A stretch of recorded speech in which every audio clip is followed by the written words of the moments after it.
All right. So we're at the Wise Club with Petunia.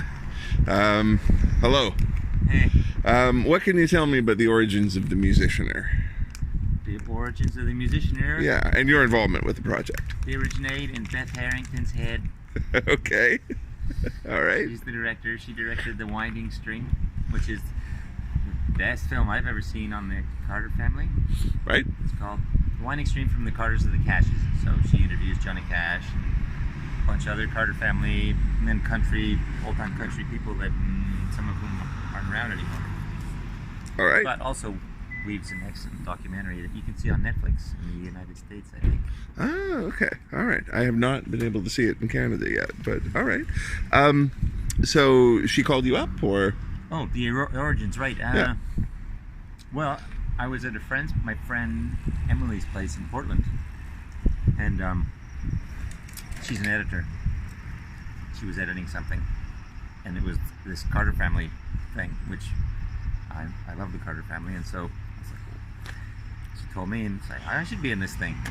And she said, oh, it's too late, it's filmed and it's shot. I said, oh, well, if the director ever wants to do something, some story about Jimmie Rodgers or something, just get her to call me. I figured I was the guy. Right. And then she invited the director to a show, and then after the show, I met the director, Beth, and I said, if you ever need a guy to play Jimmie Rodgers. And I think that's the origins, but it's not a Jimmie Rodgers film. No, it's Vern Lockhart. But are any of the names of the musicians in The Musicianer actually real musicians' names? Like Vern Lockhart's fictional. Vernon Dalhart had one of the first country hits. It was Okay. The Wreck of the Old 97. Oh, really? I know that song. Yeah. Going round the green, doing 90 miles an hour. Yeah, but he sings like, like the old school of kind of half Italian singing and country music. Right. Like Caruso. But now Vernon Dalhart is not one of your two characters' names. Vern Lockhart Okay. is Vern. Okay. From Vernon Dalhart. And Lockhart is Beth's man's last name. Oh, okay. All right. That's fun. Right. So you've only shot the one pilot at this point. That's right. Okay. Interesting. And did you have any creative input into it? I mean, were there any? Beth kind of wrote the part for me, so in that sense, I guess it's innately I have input because she wrote it so that I could play the character. Okay. Do you consider yourself a musicologist? Because musicologists are a big part of the pilot. I kind of do. Yeah. Okay. In a small way, without insulting the actual people who've gone and studied it at school. Right. In my own way, I feel like I've learned a lot about old-time music just because I've been a musician playing on the streets in an old-time kind of way. Right. Which is how those guys, a lot of them would have made their money. I know from reading, what was it? Custer Died for Your Sins, that First Nations people don't always have a welcoming opinion of anthropologists. So, like, do musicians and musicologists get along better? Is there a rift between people who do and people who study? I don't think so. Yeah. There might be. I mean, I don't know. Maybe. I suppose a lot of musicologists, maybe some musicologists maybe wanted to be professional musicians, but maybe they just went into musicology instead. Right. Well, there's some that like cross the line, like the Lomaxes and Cohen and things. There's some people who, yeah. So yeah. All right. Let me ask you this. So the reason I'm asking that is because I don't have any idea where the series goes from the pilot. And I could see, I know where it goes could go, and you know where it goes. I know in possible ways that it could go based on conversations I've had with Beth. Yeah. Mm-hmm.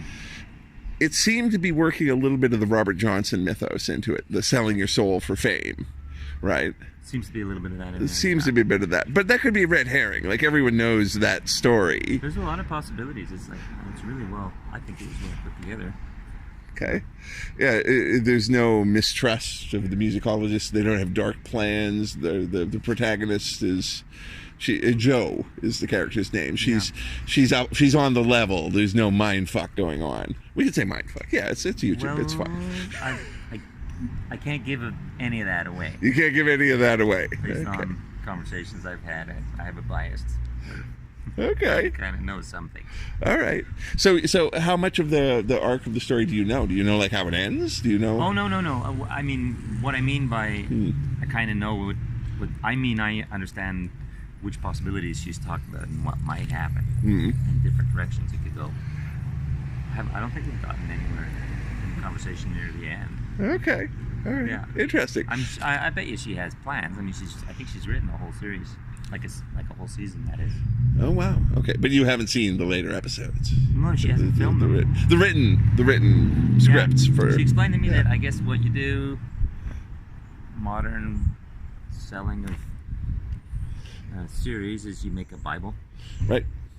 Like you make a video Bible. So the first episode, people can see, and then they kind of got to see through picture and storytelling what might happen in the other rest of the episodes. Okay. So that the person buying it has an idea what they're buying before they buy the whole thing.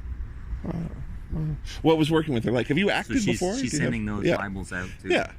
And it's entered in film festivals, so. Right on. Yeah. Huh. Okay. Have I acted before? Have you acted before? Not formally like this. I don't think so. Okay. How was it? Was it fun? Was it interesting? Was it difficult? Was it different? The first day. Right? Yeah. So the first day, so I fly in at 10 at night to Portland from here, and then go to sleep, maybe 11, up at 5 or 6 to go to the set. Maybe slept 2 hours. Maybe slept 2 hours. Get to the set, because I couldn't really sleep. I was nervous. Right. Get to the set, I'm like half asleep putting on my makeup. And then I think, they started at around 8, and then I walk out there. Never been in front of a 30-person film crew before. Right. Doing this thing called acting. Right. Acting. You're supposed to do the things, right? And entertain the people. But of course, after the second take, everyone's already seen what you're doing. Right. Nobody's watching what you're doing anymore. You're just a failure at that point. Because you've seen it the first 2 times. Right. In that sense. So that took some getting over. How do you get over all these people who aren't looking at you with intent anymore? They're right. just going about their business. Right. Yeah. You think you're doing this really cool thing on stage, but everyone's like, whatever. Whatever. Right. Yeah, I guess as a musician, it's a different paradigm. You don't want that to be going on when you're playing music. Right. That's right. Exactly. Right. Yeah. That's what I'm trying to say. Thank you. Yes. A lot of waiting. Pardon me? Was there a lot of waiting around? They have to shoot something else and you're just sort of sitting there waiting for them to get ready? Or if there was a lot of waiting, I don't remember it. You're kind of in almost every shot. There's a couple of scenes where Joe is talking with the other musicologists where you're in almost everything. I did a lot of running. Right. A lot of running. Right. Yeah. That's the only thing I remember doing a lot of. Waiting, no. Yeah. Okay, all right, that's good. The short film that you said I should look at, Jimmie Rodgers, Waiting for a Train, yeah. Is that the basis for the film in the film? So, in old-time country music circles, yep. Jimmie Rodgers, being a big figure that he is in old-time country music, there's live footage of that guy, and those 3 videos, as far as I know, is the live footage of him, kind of the hero of the old-time country music people, if you will, including musicologists and people who love music of the 20s and the 30s. So,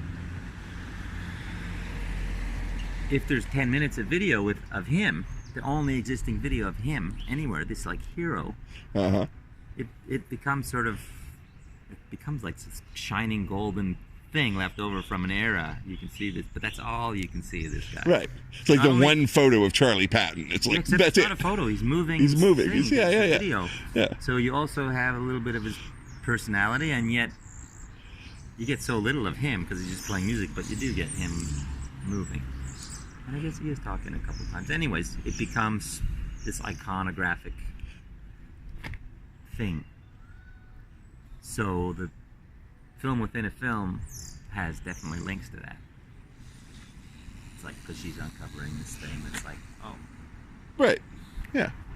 I get that. I still haven't seen the Jimmie Rodgers film, but it makes sense. Oh, you should see it. Yeah, I will. I'll look it up. I didn't realize there was footage of him, actually. I didn't know. So Oh, yeah, thanks. exactly, right? Yeah. But there's footage of Jimmie Rodgers. You can see it. I remember finding it and seeing it for the first time. Wow.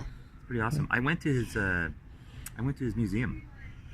The Where is Jimmie that? Rodgers Museum in Mississippi, and it might even be in Meridian. I remember I was in New Orleans and I was going to play Nashville, and I think I made a side trip and stopped. I think it's Meridian, Mississippi, and they were actually closed, or maybe they were closing in 20 minutes. It was Right. And this old couple at the counter, and a tiny place like as big as the Wise Lounge, and me and a couple from England were there. Okay. And they, just in a little circle, you go around and see all the artifacts, Jimmie Rodgers artifacts, and then you come up to a place where there's the case. And his guitar is supposed to be inside, but it's not. Okay. It's on the outside. It's leaning on like something it's leaning on. And there's a guy next to the guitar dressed like an old-time 1920s guy with a top hat. Uh-huh. And he's playing Jimmie Rodgers in a theatrical release, like a theater release. Right. That's going to be touring, so he's getting photos taken. He's got the guitar up. I'm like, oh, can I play that guitar? Jimmie Rodgers' guitar, right? I would love to be able to play and sing a song on it. And he's like, the old couple behind the counter is like, that's insured for millions, that guitar. And you go, no. No. Yeah. I say, well, can I hold it? But if I hold it and, just hold it and get a picture. Right. Yeah. They're like, are you going to put it on Facebook? Probably, yeah. No. Yeah. Damn. So I said, what about if you play a song on the guitar and I'll sing? So he played the song and I sang. I got to sing while he played Jimmie Rodgers' guitar. Oh, man. What's up? Waiting for a train. Waiting for a train, of course. Yeah. Yeah. I gave him pointers on how to play when he was done, but he wasn't very happy about that. Yeah. Did you... He was a fine player. I felt like there were finer points I thought I wanted to mention. Yeah, all right. Yeah, you didn't get video of that, did you? No, but he might be listening, and I thought he was a good player. Okay, all right. Yeah. Do we know his name? Can we say his name? Or? I don't know his name. He was a fellow playing Jimmie Rodgers in a theater release. Okay. All right. So, okay, speaking about your own stuff, May 19th at the Rio, but some people are going to be watching this before that.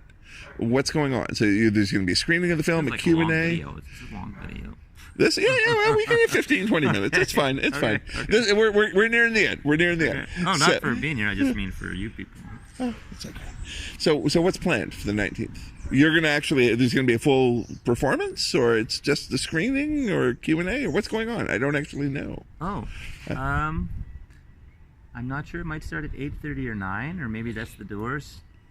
And then shortly thereafter, the band's going to play, like the full band with the 3-piece horn section. Nice. And at times with an extra tress involved, so it'll be 9 or 10 on stage. Harmony singers. Then the pilot episode's going to screen. Okay. After a short break, and then there'll be maybe another shorter break, and I think there'll be you. Right. You'll be questioning and answering. Right. And anyone who has questions from the audience can ask whatever they want to know. So it's the music is going to lead to the film. Yeah. Interesting. Okay. Nice. I one of my earliest memories of you was at Slickety Jim's performing before a red curtain. I know those. And I talked about that as being Lynchian. That lady. Who was that lady? Femke van Delft. And she came in like a leopard outfit or something. She had a leopard top or something. Oh man, I don't remember what she was wearing that night. She was a photographer. She was taking pictures. Yeah. Some of Femke's photos are still out there. Yeah. And I talked about David Lynch when I wrote about that night. How you look like you were like a singing cowboy out of Twin Peaks or something. And a lot of people mentioned David Lynch ever since he said that. And now you're in a very Lynchian film. This is kind of a Lynchian film. It's kind of an interesting. Very good point. Yeah. Never made that connection. Yeah. Anything else you want to say to people about stuff coming up, albums coming up? Oh, we have a new album coming up. We're working on a new album. Okay. We're recording it in another couple weeks. Which you're workshopping here at the Wise Club, sort of. This is part of what you're doing, right? This is how we started here, workshopping the last album. Right. So we played that kind of every week for 3 months, plus other songs. And that's kind of what we're doing now. So if people come out on Monday, they'll hear some of the new songs. They'll get. Nice. Okay. Well, Yeah. Any final comments? They'll come to me later. Right, Ed. Thank you very much. See you later. Cheers, man.